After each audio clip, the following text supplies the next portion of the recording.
자, 여러분 안녕하세요. 황진모입니다. 제 34강 근로소득 및 연말정산 제4장에 대한 설명입니다. 이 파트는 두세 강으로 나누어서 할 예정입니다. 그러니까 짧으면 2강, 많으면 3강 정도 진행할 예정이고요. 근로소득은 상당히 중요한 부분이 많기 때문에 여러분들이 정작 알아야 되는 부분은 이 파트가 아마 될 겁니다. 여러분들 60만 명의 근로소득자에서 연말정산을 진행하기 때문에 여러분들께서 이 근로소득은 실무에서 가장 중요한 설명이 될 겁니다. 그렇기 때문에 꼭 집중해서 들어주시면 매우 감사하겠습니다. 자, 시작해 보도록 하겠습니다. 첫 번째 줄입니다. 자, 4장에서 종합소득 중 근로소득이고요. 소득세 비율로 본다면은 근로소득이 가장 많습니다. 그래서 이번 장에서는 근로소득에 대해서만 설명을 해야 되는 게 맞습니다. 자, 그래서 알기 쉬운 세무 이야기로서 근로자는 제일 궁금해한 것이 뭐냐면은 연말정산입니다. 선생님, 여기 회의갈 1급인데요. 알기 쉬운 세무 이야기랑 그 복사 붙여넣기 했거든요. 왜냐면은 알기 쉬운 세무 이야기가 기준, 표준에 대한 책자예요. 제가 만들어 놓은 책자가. 그걸 통해서 나온 게 회의관리 1급 세무회계입니다. 그렇기 때문에 이해해 주시면 감사하고요. 자, 그래서 두 번째 줄 읽어볼게요. 훈련교사, 실무자를 경험해보면 많이 물어보는 것이 연말정산이고요. 그래서 저자는 근로소득에 대한 개념, 비과세 소득 등을 설명, 인적 공제, 추가 공제, 특별 소득 공제, 세액 공제를 통해 지급 명세서까지 이 4장에서 모두 설명하도록 하겠습니다. 그 중에 시험에 나오는 부분만 설명을 하면은 시험에 나온 부분 설명하고요. 시험에 나오지 않은 부분도 일부 필요하면 설명을 하는 걸로 하겠습니다. 자, 그렇기 때문에 우리는 이 근로소득은 고용관계가 있다면 근로소득이에요. 근데 반대로 아까 얘기했듯이 고용관계가 없다고 하면은 뭐예요? 그렇죠. 사업소득인 거죠. 자, 그래서 근로자에서 봤을 때 박수용 과장, 박지연 과장 근무 경력 8년입니다. 저는 월급 받는 근로자입니다. 근로계약서 작성했습니다. 대표이사 노정길입니다. 이 직원들은 우리 회사를 위해 움직이는 사람입니다. 대표이사도 엄연히 법인이면은 근로자로 봐요. 그래서 근로소득세가 적용이 됩니다. 근데 개인은 근로자로 봐야 안 봐요? 근로자를 안 봅니다. 개인 사업자는요. 법인 사업자는 대표이사도 근로자로 봐요. 법인격에 의해서 만들어진 단체이기 때문에 대표이사도 하나의 노동자로 봅니다. 그래서 근로소득세 적용하지만 개인 사업자는 근로자가 아니에요. 그렇기 때문에 뭐예요? 사업소득세가 적용이 되는 거예요. 그래서 이 차이 잘 기억해주세요. 문제는 안 나오지만 여러분들 실무하실 때는 왜 이 법인의 대표이사가 월급식으로 받는 건지 이해가 될 거예요. 자, 우리는 제1편 근로소득세에 대해서 설명하겠습니다. 자, 1편에서만 이번 강의 진행합니다. 자, 1번 근로소득입니다. 자, 첫 번째 줄 꺼줍니다. 근로관계가 있는 자를 의미하고요. 만약에 근로계약이 없다면은 뭐예요? 사업소득으로 분류한다라고 보시면 돼요. 자, 그래서 저는 밑에서 이제 딱 적어놨어요. 저는 영세대학교에서 경영학 교수를 하고 있는 정만섭입니다. 전임 교수는 아니고요. 겸임 교수로서 대학교하고 근로계약을 하지 않았습니다. 만약에 근로계약이라 하면은 전임이에요. 근데 근로계약을 안 했잖아요. 내가 근무한 시간만큼 돈을 받는 개념으로 보시면 돼요. 그래서 시간 되면 저를 불러주는 형태로 하고 있어요 라고 돼 있어요. 그래서 사업소득은 근로계약이 없죠. 그래서 3.3%의 원천징수를 적용합니다. 근데 만약에 영세대학교의 경영학 교수라고 있는 정만섭 교수가 전임이다 라고 하면 뭐예요? 근로소득이 되는 거예요.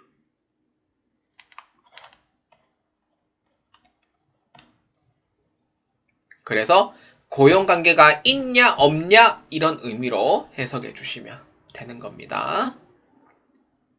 자, 근데 고용관계가 있나 없나까지는 제가 설명을 다 했어요. 근데 일시적으로 받는 사람도 있죠. 기타 소득으로 분류하는 거예요. 자, 밑에 봅시다.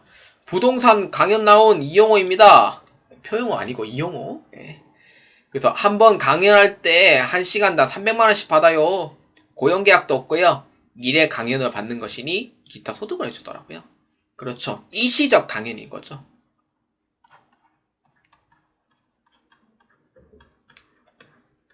그래서 기타 소득으로 해준다라고 보시면 됩니다. 그래서 우리의 근로소득은 다음과 같아요.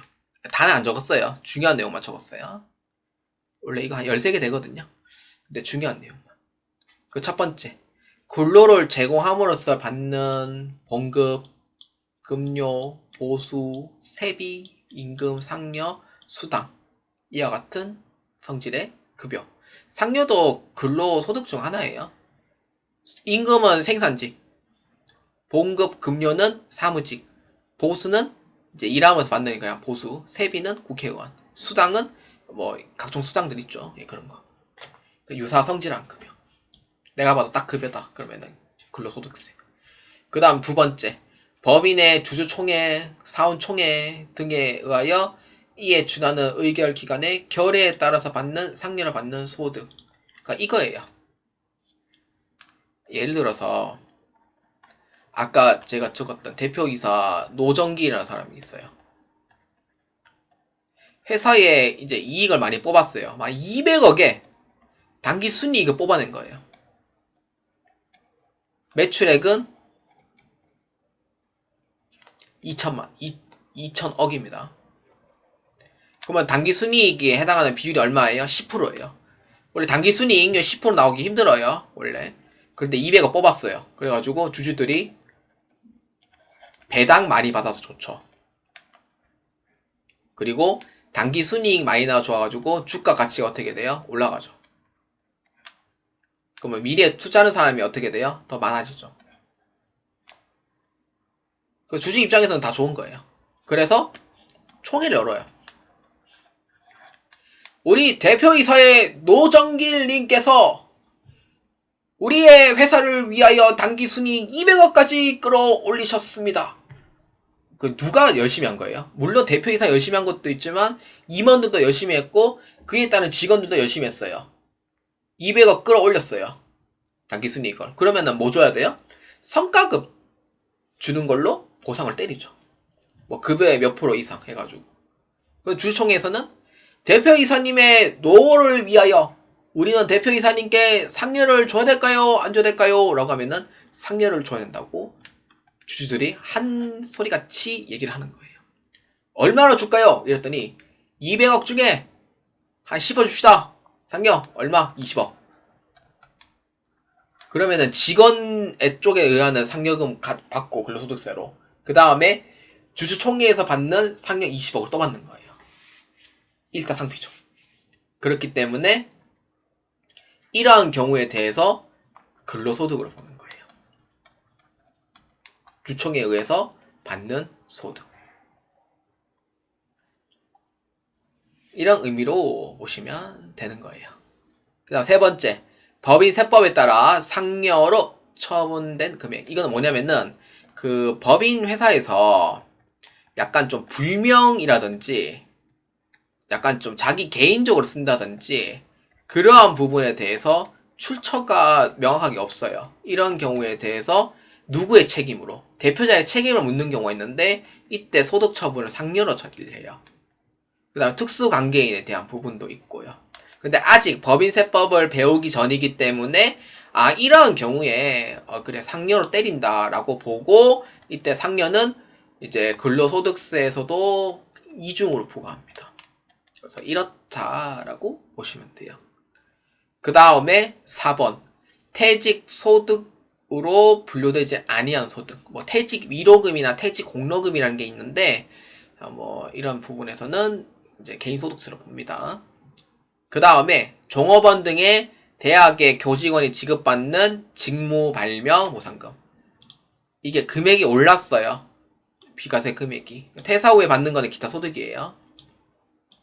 그 다음에 6번 사업자의 법인, 생산 공급하는 재화 또는 용역을 그 사업자 법인의 사업장에 종사하는 임원 등에게 시가보다 낮은 가격으로 제공하거나 구입할 수 있도록 지원해서 하는 임원들이 얻는 이익. 뭐 이거는 굳이 모르셔도 상관없습니다.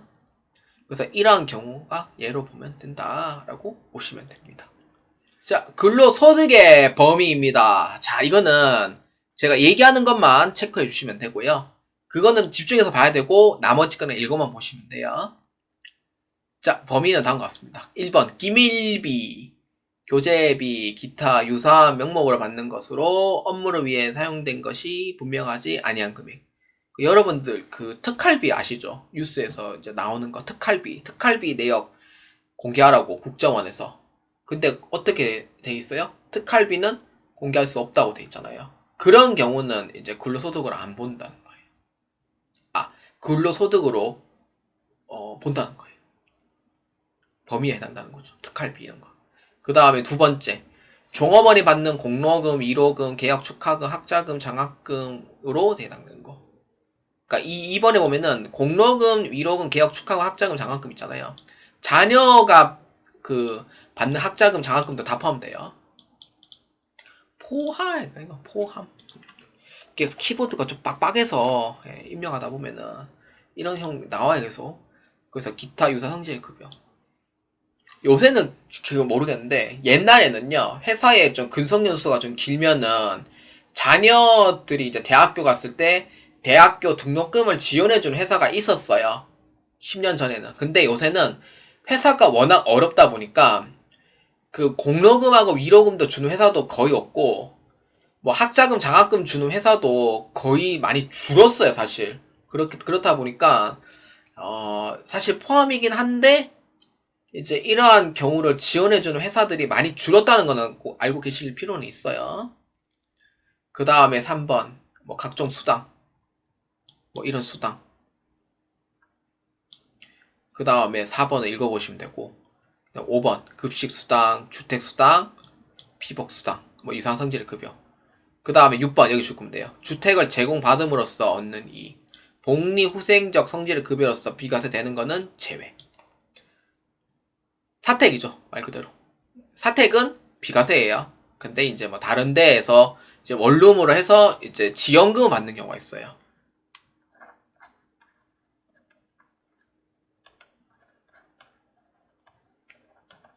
이렇게 원룸에서 지연금 받는 거니까 이거는 이제 급여에다가 포함을 해서 근로소득 안에 포함이 됩니다. 예전에 아시는 분이 그런 적이 있었어요. 그 다음에 7번 여기 줄 거면 돼요. 종업원의 주택, 부수된 토지 포함입니다. 구입, 임차에 소요된 자금을 저리 또는 무상으로 대여받음으로써 얻는 이익. 그러니까 회사가 저희 전세자금이 좀 필요한데 회사에서 좀 대출 좀 부탁드려도 될까요? 라고 하면은 대출을 해주는 사람이 대출을 해주는 회사가 있어요. 회사 사항을 보고. 그래서 뭐 한 1억이면은 1억, 뭐 2억이면 2억 해주는데 거기에서 이제 월급에서 뭐 어느 비율만큼은 이제 제외하고 명세서에서 주겠다라고 되어 있는 부분. 이것도 근로소득세에 다 포함됩니다. 자, 그 다음에 뭐 각종 수당이고요.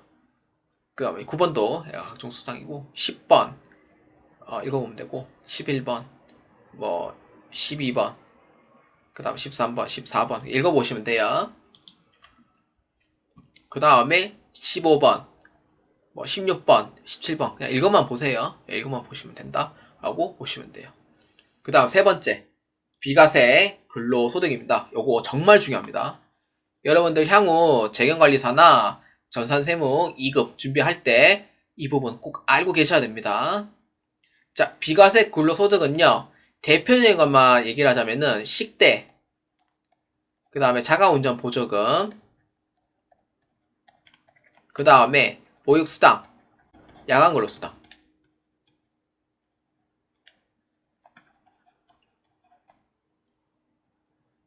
그 다음에 연구비 등 이제 해당이 됩니다. 그래서 이러한 부분의 주요 내용은 꼭 체크해 주시고요. 중요하지 않은 내용은 넘어가도록 하겠습니다.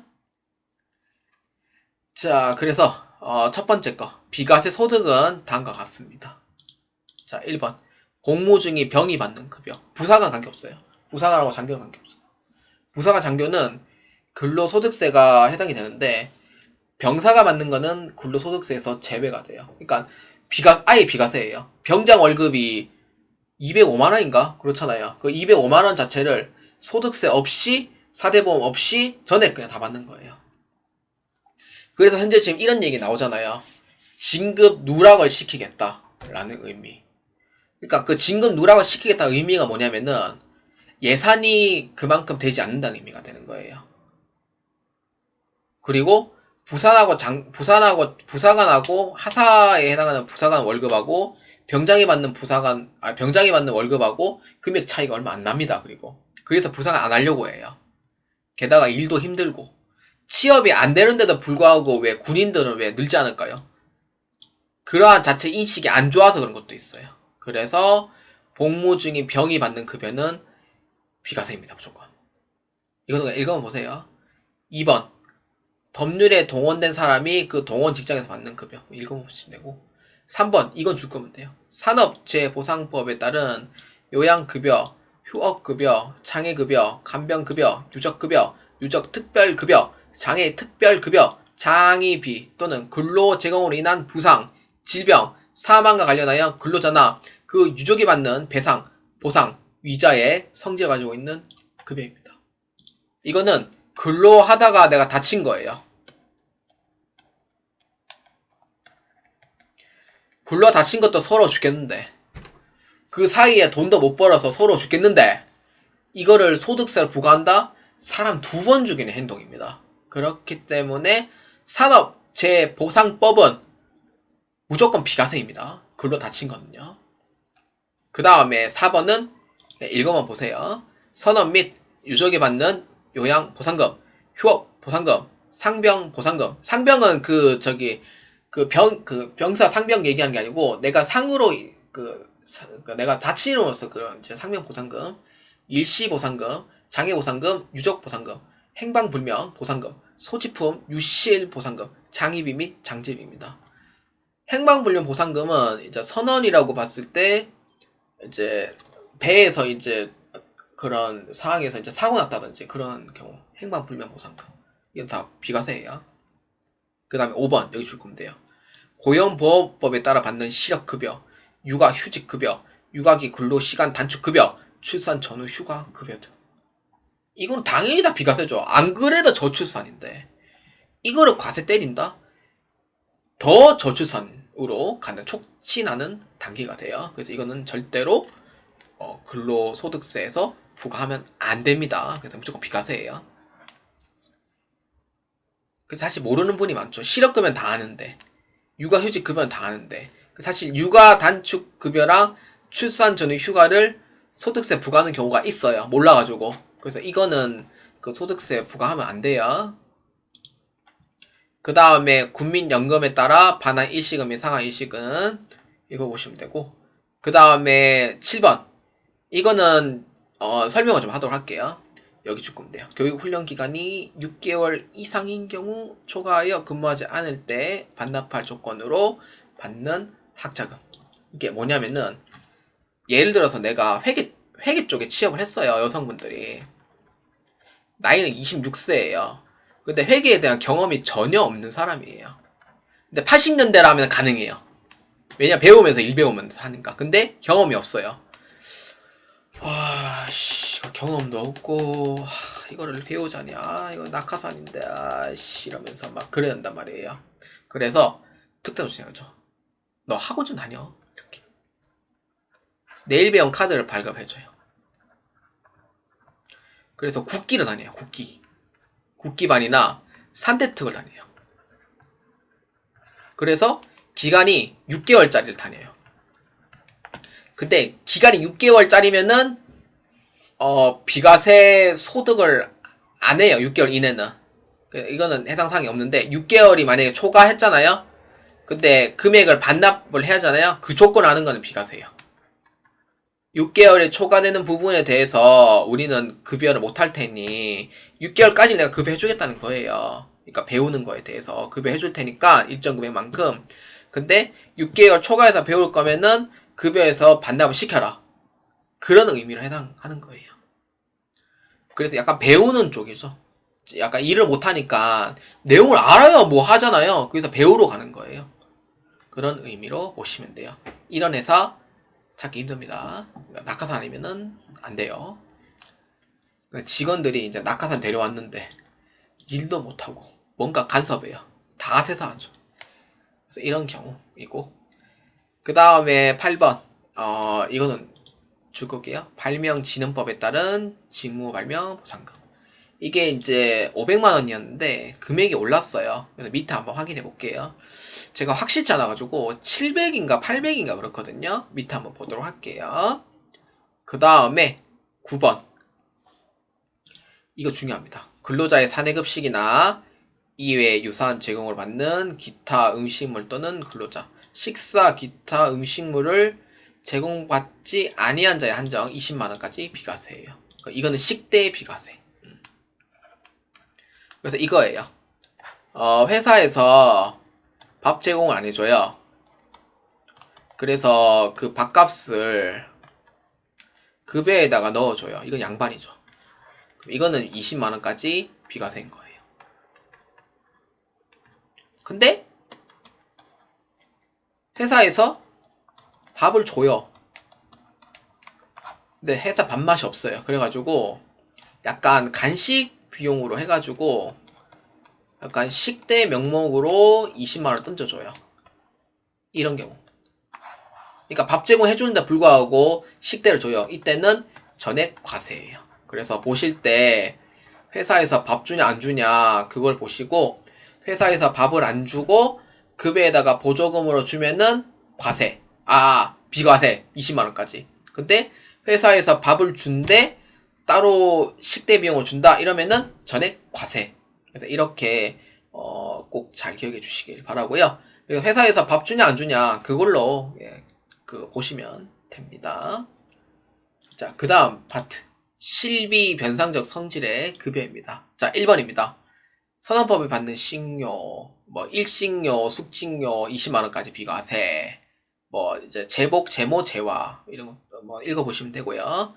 이제 광산 근무하는 사람의 작업복, 피복 읽어보면 되고, 그 다음에 특수 분야에 종사하는 군인이 받는 위험수당 읽어보시면 되고, 그 다음에 6번, 선언법에 받는 승선수당, 함정근무수당, 항공수당은 20만원까지 비과세 읽어보시면 되고, 광산근무자가 받는 입갱수당 및 발파수당은 전액 비과세, 연구보조비 및 연구활동비 여기 줄 거면 돼요. 20만원 비과세. 제가 읽어만 보라 해서 문제 안 나오는 건 아니에요. 그래서 읽어만 보시면 되고, 중요성이 좀 떨어지는 부분이라고 보시면 돼요. 어떤 경우 유아교육법, 초중등교육법, 고등교육법에 따른 학교 및 이에 준하는 학교의 교원, 그 다음에 특정 연구기관 육성법에 따른 연구기관, 지자체 출연, 연구원에서 연구활동에 직접 종사하는 자, 연구하시는 분도 있잖아요. 그 다음에 3번 기초연구진흥 및 기술개발 지원에 의하여 인정받는 중소기업, 그러니까 벤처, 중소벤처기업. 그 다음에 그러니까 연구소가 있어요. 중소연구소. 그 다음 기업부서연구소. 맞다. 이거다. 설치하는 연구활동에 직접 종사하는 자. 이렇게 보시면 돼요. 그러니까 이런 경우 20만원까지는 비과세다라고 보시면 돼요. 연구보조비. 그 다음에 국가 또는 지방자치단체가 지급하는 거. 그 다음에 취재수당. 그 다음에 11번 이거 줄거면 돼요. 근로자가 천재지변, 기타 재해로 인하여 받는 급여. 아니 회사가 재해 나가지고 서러워 죽겠는데 그 급여도 소득세 때리면 안 된다라는 의미가 돼요. 그 다음에 12번 읽어보시면 돼요. 제일 중요한 거는 8번과 11번은 꼭 도와주시고요. 자, 그 다음에 국외 근로자의 비과세 급여의 범위입니다. 자, 이거 아셔야 돼요. 자, 1번. 국외 또는 북한 지역에서 근로를 제공하는 것.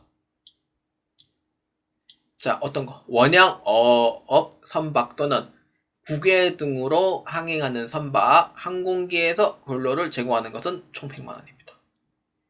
근데 원양 어선하고 국외 등에 항행하는 선박 또는 건설 현장 등에서 근로를 제공하는 것은 얼마? 500만 원까지 비과세인 거예요. 그러니까 예를 들어서 배가 이렇게 있어요. 배가 이렇게 있는데 이제 참치잡이를 하려고 태평양으로 가요. 이때 받는 이제 외국 근로수당 있잖아요. 이 부분에 대해서는 500만 원까지 비과세인 거예요. 예전에 300이었거든요. 금액이 올랐어요. 그래서 500만 원까지 비과세인 거고, 그 다음에 건설. 약간 이제 이러한 부분에 예를 들어 사우디아라비아에 이렇게 해서 해가지고 다리를 이렇게 해서 만들어 주는 거예요. 이렇게 다리를 만들어 주는 건설이다. 이러면은 이제 500만 원까지 비과세인 거예요. 근데 국내가 아니고 국외에 해당되는 부분이에요. 그렇기 때문에 500만 원까지 비과세인데 그 이외에는 뭐냐? 100만 원까지 비과세다라고 봐주시면 돼요. 북한 지역에서 이제 근로 제공하는 거는 지금은 없어졌는데 개성공단이죠. 개성공단에서 이제 종사하시는 분들은 100만 원까지 비과세였어요. 근데 지금은 북한 지역에서 이제 근로 제공이 안 되죠, 지금은. 그렇기 때문에 이러한 부분에서는 100만 원. 그 다음에 원양어선이나 이제 건설 근로자 해외에 가는 경우에는 500만 원까지 비과세다라고 보시면 되겠습니다. 자, 그 다음에 이제 야근 수당이에요. 야근 수당인 경우 자, 한번 봅시다. 야근 수당은 조건이 있어요. 뭐냐면은 생산직 근로자여야 돼요.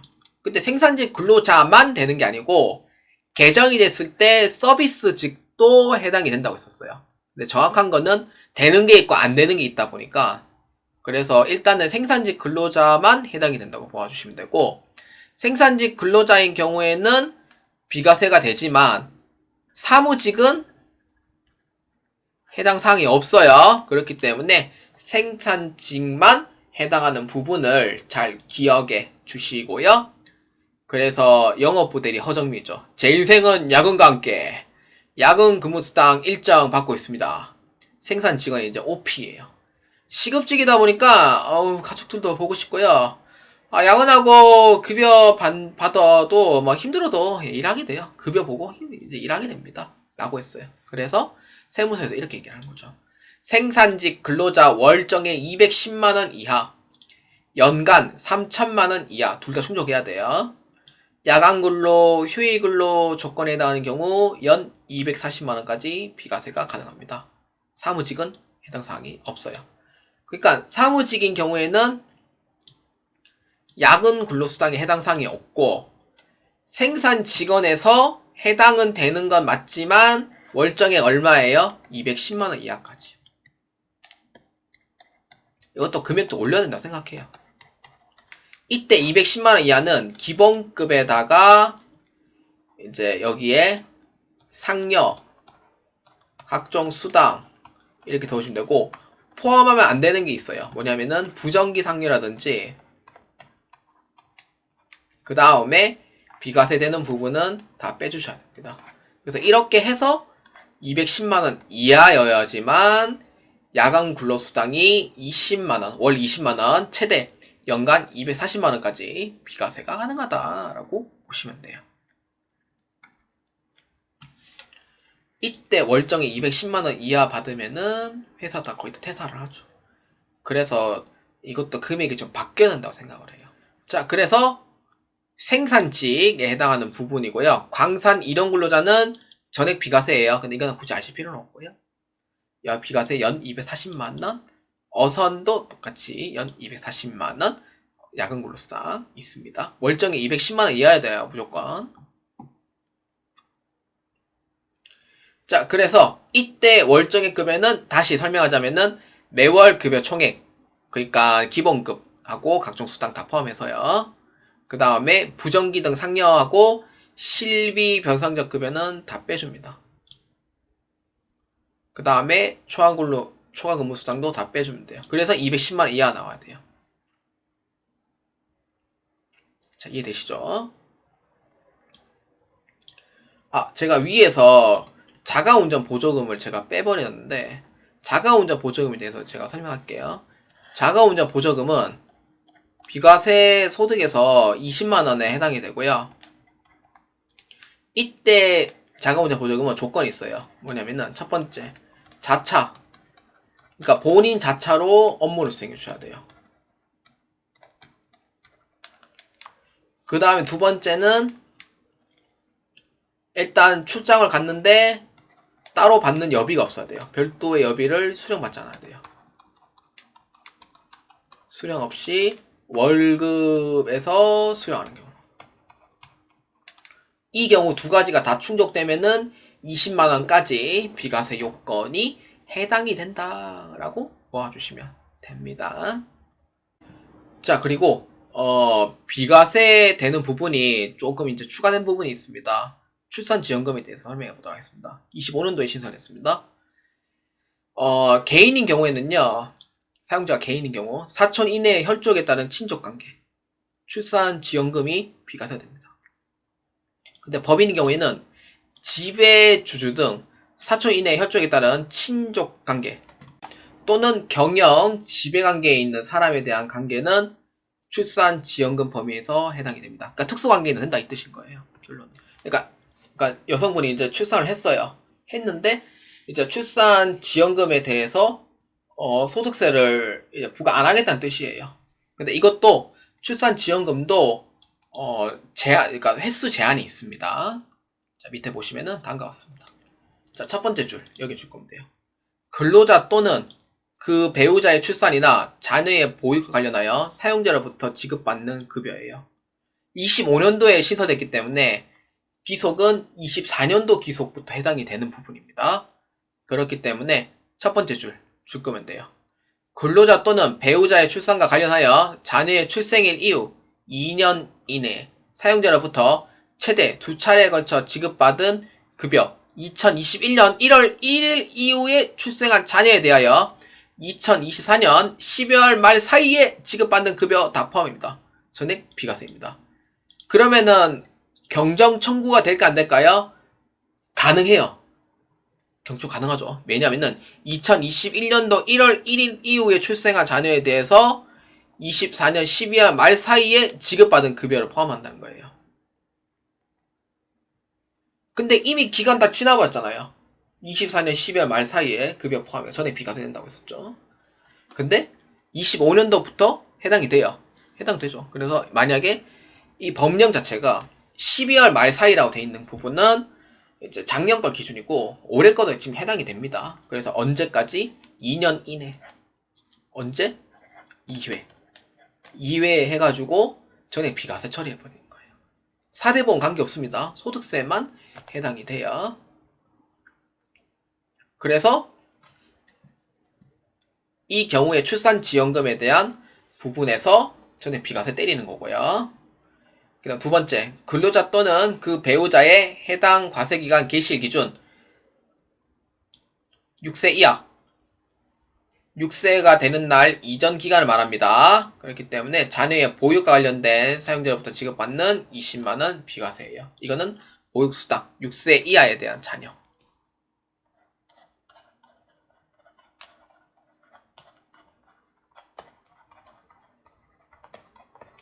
이렇게 보시면 돼요. 자, 그래서 우리 애가 태어났죠. 그래서 자녀가 출생일로부터 2년 이내에, 그러니까 급여를 내가 선택할 수 있어요. 출산지원금 2번인데 이 날짜에 한번 비과세하고 이 날짜에 비과세 한번 때려주세요라고 하면은 얘기를 해주면 해줘요. 그렇기 때문에 첫 번째, 두 번째 급여 받는 거는 전액 비과세예요. 그러니까 2회까지가 해당이 돼요. 출산지원금 2회까지. 그래서 기간은 2년 이내에 해당돼요. 그러면은 근로자가 지급받는 급여 횟수는 사용자별로 계산을 해주면 돼요. 그래서 언제? 만약에 6월달에 출생을 했다라고 하면은 24년도 6월에서 26년 6월달까지, 그러니까 2년이니까 24개월 이내죠. 24개월 이내에 2회 신청을 해주시면 돼요.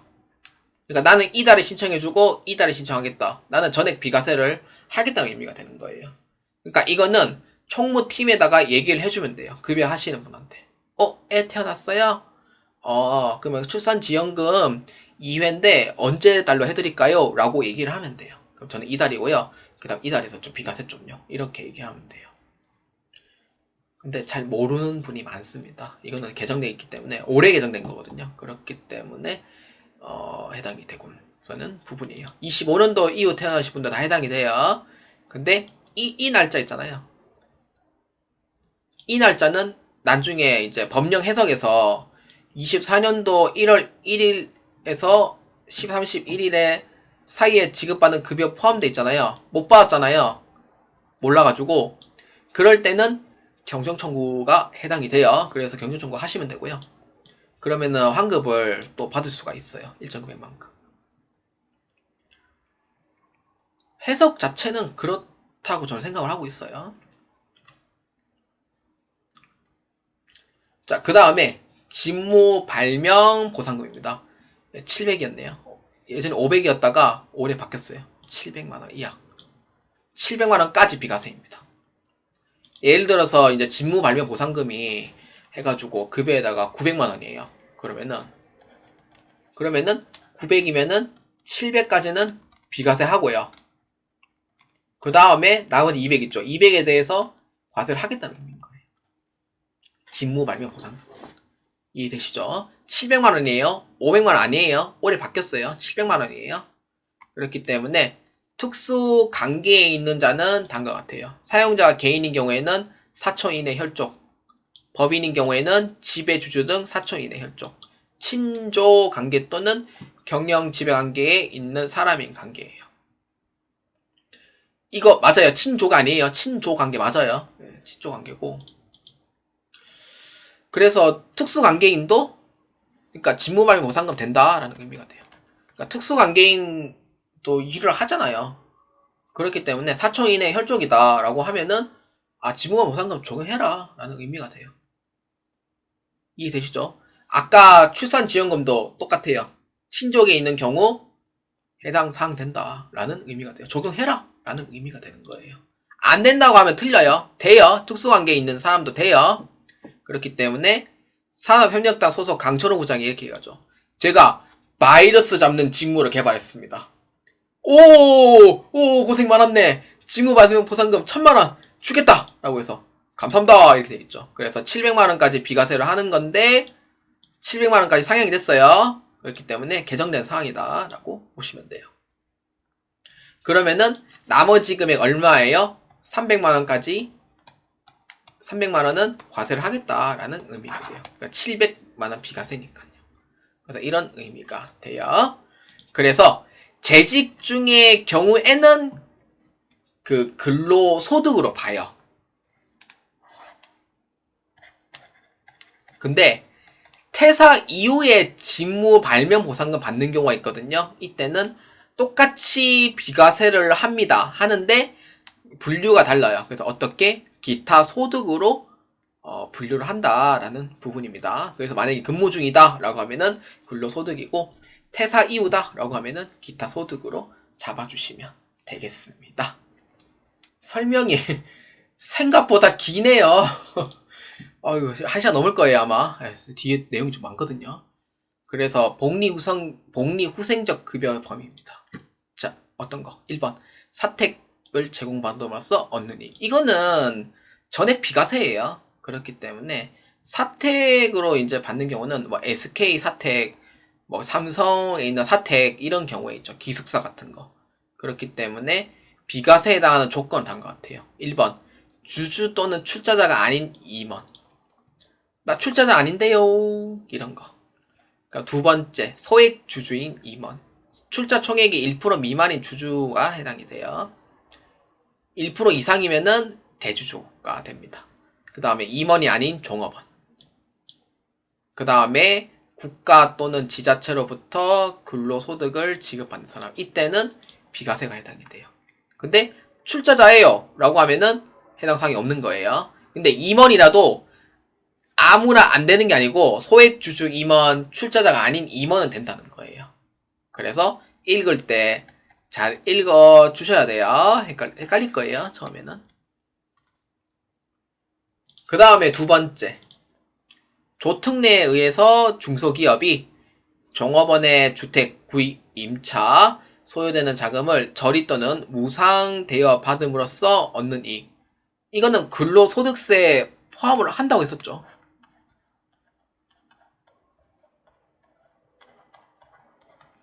이제 포함을 하는데 이제 단 종업원의 중소기업 다음 구분에 따른 경우에는 제외를 하는 거예요. 뭐예요? 사촌 이내의 혈족에 관한 부분, 친족관계 이 경우에서는 해당 사항이 없다는 거예요. 비과세는 안 하겠다는 의미가 되죠. 이때는. 그러면은 아까 얘기했듯이 직무발면 보상금은 사촌 이내의 혈족이라도 비과세 적용이 된다고 했었고, 그 다음에 출산지원금도 비과세 요건에 해당이 된다고 했었죠. 근데 주택을 구입하는 저리 또는 무상으로 대여하는 거는 된다 안 된다? 안 된다 라는 의미가 돼요. 비과세 요건 안 된다 이렇게 생각해 주시면 되겠고요. 그 다음에 마지막 영유아법에 따른 직장 어린이집 설치입니다. 이것도 비과세가 해당이 돼요. 자, 그 다음 이제 주식 매수 선택권입니다. 자, 주식 매수 선택권은요, 스톡 옵션 생각해 주시면 돼요.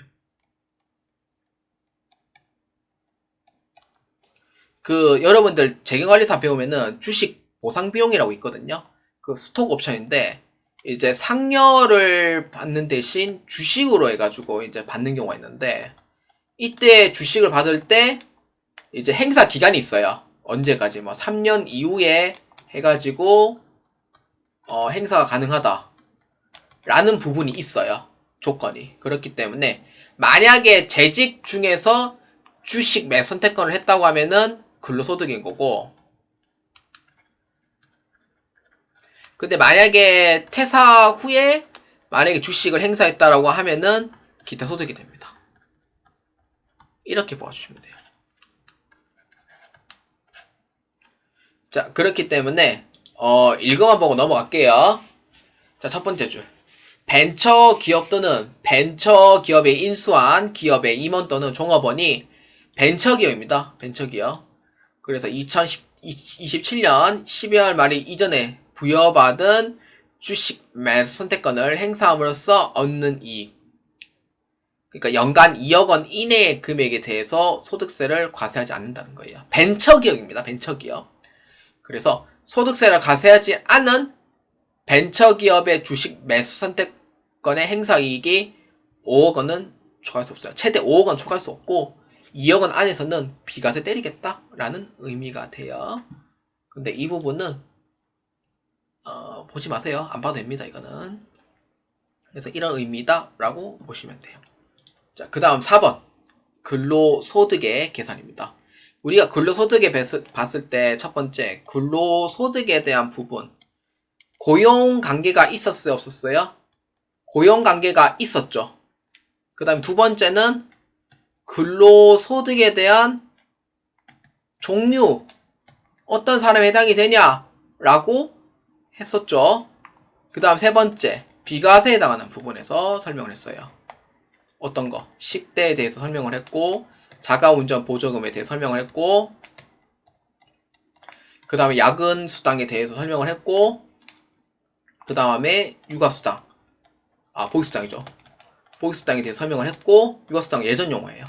그 다음에 직무 발명 보상금에 대해서 설명을 했고, 그 다음에 연구 개발비에 대해서 설명을 했어요. 이때 이제 중요한 부분이고, 그 외에 나머지 부분도 설명을 했죠. 이때는 비과세로 처리를 해야 된다. 아까 얘기했던 새로 나왔던 거 있었죠. 뭐죠? 출산지원금. 그러한 부분에 대해서 근로소득세에서는 과세를 묻지 않겠다. 비과세로 하겠다라고 얘기를 했어요. 그 다음 네 번째는 근로소득에 대한 계산 방법입니다. 우리가 첫 번째 장에서 배웠던 내용은 이 파트였고, 이번에 배울 파트는 이 부분입니다. 그래서 근로소득은 필요 경비라는 게 없어요. 그렇다 보니까 필요 경비가 없으니까 0원이잖아요. 급여를 받으면 뭐 필요 경비가 없죠, 사실. 사업 관련된 것도 아니기 때문에. 그래서 근로소득 공제라는 부분을 만들어서 일정 금액 공제를 줍니다. 필요 경비 대신에 만든 거예요. 그래서 근로소득 공제는 이 표를 보면 다음과 같아요. 외우실 필요는 없고요. 얼마 정도 공제가 되냐라고 보면 되겠고요. 근데 최대 공제 금액은 2천만원 초과할 수가 없어요. 그래서 한도가 잡혀 있어요. 2천만원을 초과한다라고 하면은 최대 공제 금액은 2천만원까지만 보시면 됩니다. 그 다음에 이제 근로소득의 수입 시기는 한번 그냥 읽어만 보세요. 이거 문제 나오긴 하는데 읽어보시면 됩니다. 자, 그 다음 5번 근로소득의 원천징수입니다. 자, 첫 번째 줄에 줄 거면 돼요. 근로소득은 매월 원천징수합니다. 매월 원천징수하는 게 있고요. 종업원이 20명 이하인 경우에는 반기 특례가 있습니다. 그래서 두 개 나눠져요. 매월 원천징수와 반기 원천징수로 나누어져 있습니다. 그래서 반기 원천징수는 특례가 적용이 돼요. 자, 그래서 보면은 기본 세율을 적용하여 소득세를 원천징수하여 그 징수일이 속하는 언제까지? 다음 달 10일까지 납부를 해줘야 된다. 그래서 이 10일 중요합니다. 자, 그래서 원래 원칙은 매월 징수이지만 종업원이 20명 이하인 경우에는 반기별로 신고도 가능해요. 근데 금액이 좀 적으면 가능한데 금액이 많으면은 솔직히 매월 징수가 오히려 낫습니다. 그래서 반기별로 신고가 가능하고 그래서 언제? 1월달하고 7월달에 신고하는 거예요. 반기 신고를. 그래서 6개월분 합산해가 신고해가 이때는 세무서장 승인을 무조건 받으셔야 돼요. 승인이 뭐 못 받았다라고 하면 통지 나오는데 아무 말 없으면은요 그냥 된 걸로 보면 돼요. 그래서 일정 기간이 봤을 때 우리 승인 났어요 안 났어요 물어보면 되는데 아무 말 없으면은 그냥 된 걸로 보아주시면 됩니다. 그래서 원천징수는 언제? 다음 달 10일까지 소득세를 납부해야 된다라고 보시면 되겠습니다. 자, 그래서 이제 프로그램에서 이제 보면은 급여 대장이라고 이렇게 이제 있고요. 이거를 보고 우리는 이제 소득세 계산을 할 때 이 부분, 소득세, 지방소득세 있잖아요. 이 부분을 보고 원천징수 이행사항 신고서를 작성을 해요. 물론 컴퓨터에 입력이 돼 있으면은 자동으로 나와요. 그래서 원천징수 이행사항 신고서 서식은 이렇게 돼 있다는 거예요. 아시겠죠? 여러분들이 나중에 실무하면은 이렇게 하는 거예요, 직접. 자, 그 다음 원천징수 특례입니다. 자, 이거는 여러분들이 지금은 아실 필요 없는데 이 문제가 나올지 안 나올지는 모르겠어요. 나온 바는 없어요, 현재까지. 근데 특례인 경우에는 내가 급여를 12월 말까지 지급을 안 했다고 했을 때 이때 자동으로 들어가는 특례 규정이 있어요. 언제냐면은 11월달, 12월달 이때 적용되는 특례가 있습니다. 이게 좀 1년치 거의 다 끝나갈 때 이때 해당이 돼요. 자, 그렇기 때문에 첫 번째 줄에 줄 거면 돼요. 원천징수 의무자가 1에서 11월달까지 근로소득에 해당 과세 기간에 12월 말까지 지급하지 아니한 경우, 그러니까 대체로 11월달, 12월달로 기준 집중적으로 봐요. 근데 1에서 11월달까지 중에서 지급을 안 한 날이 있을 거예요. 신고 안 했다는 거죠. 원래는 원천세를 할 때 급여를 지급할 때 다음 달 10일까지예요. 그래서 11월달, 12월달을 집중적으로 볼 수밖에 없는 게 아까 얘기했듯이 1년이 끝날 때 시즌이기 때문에 그 지급을 내년에 지급해 준 경우가 있어요. 그때는 내년도 분에 대해서 신고를 해야 된다는 거잖아요. 그래서 이러한 경우에 특례가 있다는 거예요. 그래서 어떻게 12월 말자에 지급한 것으로 보아 소득세 원천징수 때리는 거예요. 11월 달 분을 안 줬어요. 12월 10일에 줘야 되는데 회사가 월급이 밀려가지고 1월 4일에 줬어요. 11월 달 분을. 그래서 세무 쪽에서 어떻게 돼요? 원래 원칙 따지면은 11월 기소 1월 지급 해가지고 25년도에 그러면은 2월 10일가 납부가 되는 거예요. 원래 원칙대로 하자면은. 그래서 이러한 경우가 연도가 지나가 버렸으니 안 되니까 12월 말자에 지급한 거로 보아서 11월 기소 12월 지급으로 해서 안 줬더라도 신고해라 라는 의미가 돼요. 그래서 이게 특례 규정이에요. 그러면 12월 달은 2월 말까지 지급 안 했을 경우에는 2월 말일에 지급한 거로 보아서 소득세 원천징수 때리는 거예요. 그래서 만약 기속이 12월 달 거다. 안 줬어요. 그래서 2월 말에 지급한 걸로 봐요. 그러면 언제까지? 3월 10일까지 납부하는 거예요. 그래서 11월 달, 12월 달 이 부분을 조심하셔야, 그러니까 이 부분에 특례가 들어간다는 거예요. 그래서 11월은 1에서부터 12월 달까지 안 줬다. 그러면은 12월 말 지급한 거로 봐서 신고 다 때려라. 납부를 언제까지? 다음 달 10일까지니까 1월 10일까지 때려라. 12월 달 분은 월급을 지급 안 했을 때 2월 말까지 지급한 걸로 보고 신고 때려라. 언제까지? 3월 10일까지 납부 다 때려라. 라는 의미가 돼요. 그래서 이러한 경우에 특례가 적용이 된다라고 보아주시면 돼요. 그러니까 원천세는요. 급여를 지급할 때 신고를 때린단 말이에요. 근데 이때 11월달, 12월달 월급 지급 안 때렸어요. 그러면 다음 해가 넘어가요. 그러면 좀 애매해지잖아요. 세무서 입장에서는. 그래서 이러한 경우에 특례를 만들어 놓은 거다라고 보시면 돼요. 그래서 천천히 이해해 주시면 되고요. 정상적으로 만약에 지급을 했다고 하면은 그냥 정상적으로 신고하면 돼요. 근데 회사가 너무 어려워서 월급을 늦게 주는 경우가 있어요. 그럴 경우에 이제 세무서에서는 이런 특례 규정으로 일단 신고 때려 넣어라 라는 의미가 된다고요. 그래서 이렇게 해서 보시면 됩니다. 자, 그래서 대표이사 장마리아가 한편에 편지를 했습니다. 회사의 사정으로 인해 월급을 지급받지 못하는 경우가 발생하여 내일같이 느껴집니다. 이러면서 막 울면서 막 직원들 월급도 못 주고요. 거짓말일 경우가 많죠. 안 믿습니다, 저는. 네, 그래서 대표이사의 사장실에서 편지를 쓰는 중인데 이러한 사항을 누가 알아요? 사무실에 있는 회계팀이 압니다. 그 회계팀이 알면은 어떻게 돼요? 짐 싸고 도망가는 거죠. 근데 요새는 요새는 진짜 힘들어요. 진짜 월급 못 주는 회사도 진짜 많고 이직해도 갈 데가 없어요, 진짜. 이직해도 취업 잘 안 돼요, 진짜. 그래서 어쩔 수 없이 버티는 경우가 많아요.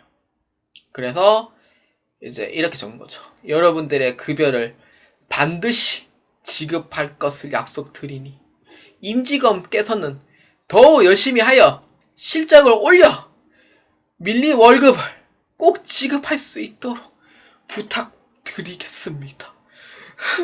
이러면서 막 그래요. 직원 어떻게 돼요? 아이씨, 미친, 아이고, 씨, 이러면서 이렇게 돼요, 진짜로. 진짜로 이렇게 돼요. 여러분들이 만약에 월급을 1개월치 밀렸어요. 더 열심히 해요? 안 할걸요. 월급도 안 주는데 어떻게 열심히 일해요? 돈 줘야 열심히 일하지. 돈 주면은 막 필승도 해요. 필승! 이러면서 저 열심히 일하겠습니다. 이러면 월급 더 준다 그러면 필승! 감사합니다! 이러면서 월급 더 주는 거지. 월급도 안 주는데 더 열심히 하랍니다. 장마리아가. 일하기 정말 싫거든요. 월급 밀려본 사람의 마음으로서 일을 합니다. 월급 밀리면 뭐 밀려요? 사대보험 밀려요? 이렇게 돼요. 그래서 특례는 1에서 11월 사이에 지급하지 않는 거는 12월 말일에 다 준 걸로 보고 1월 10일까지 세금 납부하라 라는 의미가 돼요. 그러니까 신고 넣어라 라는 의미인 거예요. 특례는 일단 신고 넣되 1월 10일에 납부해라 라는 의미가 되고 12월 말에 지급하지 않았다라고 하면은 2월 말까지 지급한 걸로 보아 3월 10일까지 다 납부 때려라 라는 의미가 돼요. 월급 밀렸는데 과연 세금 납부할 수 있을까요? 못할걸요. 그래서 이런 의미의 특례다라고 보시면 돼요. 일단 신고서만이라도 올려라 라는 의미예요. 자, 다음 파트. 자, 일용 근로소득입니다. 시간은 거의 1시간을 달리고 있고요. 자, 봅시다. 이 문제는요, 출제돼요. 근데 어렵지 않아요. 그래서 일용 근로소득은요, 고용기간이 3개월 이내인 근로자를 뜻해요. 그래서 주로 현장직 생각하시면 되고, 그래서 이제 3개월 이내에 그 고용관계가 이제 되어 있긴 하지만 3개월 이내니까 일용으로 취급하는 거예요. 그래서 일용으로 취급하면은 소득은 이제 전액 납부로서 완납적 원천징수하고 끝내버려요. 그래서 1,000만원이든 2,000만원이든 완납적 원천징수에 해당되기 때문에 소득은 없어요. 근데 본인에 대한 원말정산은 하진 않아요. 그래서 이렇게 보시면 됩니다. 그렇기 때문에 산식은 딴 것 같아요. 일용 근로소득에서 15만원을 빼요. 기본공제예요. 거기에서 세율 6%만큼 적용해요. 그리고 근로소득세 공제라고 55%를 또 빼줘요. 그 45%만 계산하면은 내가 내야 될 소득세가 나옵니다. 그래서 연습 문제를 통해서 보면은 단 것 같아요. 노경수는 하루 일당 25만원을 받아요. 얼마 납부해야 되냐? 25만원 중에 15만원 빼는 거죠. 그럼 10만원 6%하면 얼마예요? 6천원이 돼요. 거기에서 55%만큼 세액공제를 빼주니까 45%만큼만 소득세를 적용해주면 되는 거예요. 그럼 얼마예요? 2,700원만큼 소득세를 납부한다 라고 보시면 돼요. 그 다음에 지방소득세는 얼마예요? 납부금액이 10%니까 270원 납부해 주시면 된다라고 보시면 되겠습니다. 자, 그래서 이때 이제 보면은 일용 근로소득의 원천징수 및 연말정산은요, 3개월 미만의 고용관계는요, 완납적 원천징수를 해서 소득세 학조 신고하고 다 끝내버려요. 그렇기 때문에 원천징수 언제까지? 다음 달 10일까지 납부를 해주시면 되고요. 일용 근로자는 연말정산 안 해요. 이렇게 해서 일용 근로자까지 보아주시면 되겠습니다. 자, 마지막 파트. 간이 지급 명세서까지만 보고 끝낼게요. 문제 나오지 않습니다. 근데 간이 지급 명세서는요, 올해까지는 이제 상하반기인데, 내년부터는 매월로 바뀌어요. 그러니까 소득 추적을 하기 위해서 바꾸는 거고요. 그래서 이런 부분은 그냥 읽어만 주시길 바랍니다. 자, 근로소득세는 여기까지 진행하도록 하겠습니다. 여러분들의 첫 번째 근로소득에 대한 개념, 고용관계가 있냐 없냐 했을 때 고용관계가 있다 보면 되고, 두 번째는 근로소득의 종류에 대해서 설명을 했죠. 읽어보시면 되고, 세 번째는 근로소득세가 비과세 되는 거. 제가 중요한 내용을 체크한 게 있어요. 그 부분은 꼭 집중해서 보아주시고, 그리고 그냥 지나간 부분 있잖아요. 그거는 한 번씩 꼭 읽어만 보시고요. 문제에서 안 나온다는 건 아니에요. 그래서 한번 읽어만 보시고, 중요한 부분은 꼭 체크해 주시고, 자가운전 보조금이 따로 없어서 자가운전 보조금 제가 적어놨던 걸로 그렇게 보아주시면 되겠고요. 직무 발령 보상금 금액 바뀌었어요. 700만원. 그리고 출산금 대해서 이제 그 부분 추가가 됐다는 거 기억해 주시고요. 그리고 일용 근로자 계산하는 방법 이제 얘기를 했었죠. 그 부분 꼭 기억해 주시고요. 그리고 이제 나머지 부분은 꼭 한 번씩 읽어보시고, 뭐 지급 시기, 수입 시기, 뭐 근로소득 공제는 그 문제 나오긴 한데 복합으로 해서 나와요. 그래서 모의고사를 통해서 한번 꼭 연습해 보시길 바랍니다. 자, 오늘 여기까지 진행하고요. 제 35강과 제 36강에서 연말정산 파트에 대해서 한번 설명해 보도록 하겠습니다. 근로소득이 1시간이 너무 어렵기 때문에 연말정산은 두 개의 파트로 나누어서 진행하도록 하겠습니다. 그러면은 근로소득세는 총 3개의 파트로 진행하는 셈이 되는 거예요. 그래서 여러분들 많은 도움이 되시길 바라며 저는 여기까지 진행하도록 하겠습니다. 자, 감사합니다.